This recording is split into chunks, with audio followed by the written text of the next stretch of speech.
ইরানের সঙ্গে সামরিক সংঘাতের মধ্যে ভারতের প্রধানমন্ত্রী নরেন্দ্র মোদীকে ফোন দিয়েছেন ইসরায়েলের প্রধানমন্ত্রী বেনিয়ামিন নেতানিয়াহু। এ সময় ইরানে অপারেশন রাইজিং ল্যান্ড সম্পর্কে ভারতের প্রধানমন্ত্রীকে অবহিত করেন তিনি। সংবাদ মাধ্যম এনডিটিভির প্রতিবেদনে বলা হয়, শুক্রবার ভারতের প্রধানমন্ত্রী নরেন্দ্র মোদীকে ফোন করেন বেনিয়ামিন নেতানিয়াহু। বিষয়টি নিশ্চিত করে সামাজিক যোগাযোগ মাধ্যম এক্সে এক পোস্টে মোদি বলেন, ইসরায়েলের প্রধানমন্ত্রী বেনিয়ামিন নেতানিয়াহুর কাছ থেকে ফোন কল পেয়েছি। তিনি আমাকে ফোনে সর্বশেষ পরিস্থিতি সম্পর্কে অবহিত করেছেন।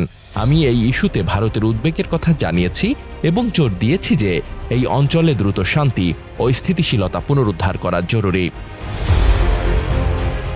এর আগে ভারতের পররাষ্ট্র মন্ত্রণালয় ইরান ও ইসরায়েলের মধ্যে সাম্প্রতিক ঘটনাবলী নিয়ে গভীর উদ্বেগ প্রকাশ করে এক বিবৃতিতে বলেছে, আমরা পারমাণবিক স্থাপনায় হামলার খবর সহ পরিস্থিতির ওপর গভীর নজর রাখছি।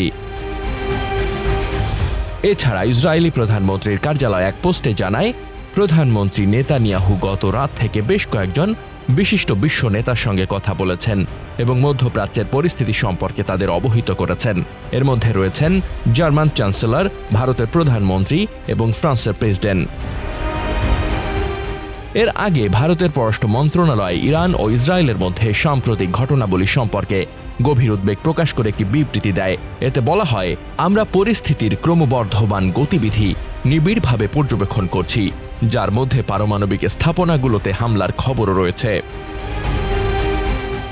বিবৃতিতে আরও বলা হয়, পরিস্থিতি হ্রাস এবং অন্তর্নিহিত সমস্যা সমাধানের জন্য সংলাপ এবং কূটনীতির বিদ্যমান চ্যানেলগুলো ব্যবহার করা উচিত।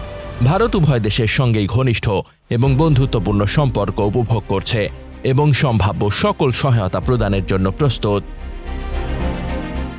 মোহাম্মদ শামীম রেজা, দৈনিক সংগ্রাম।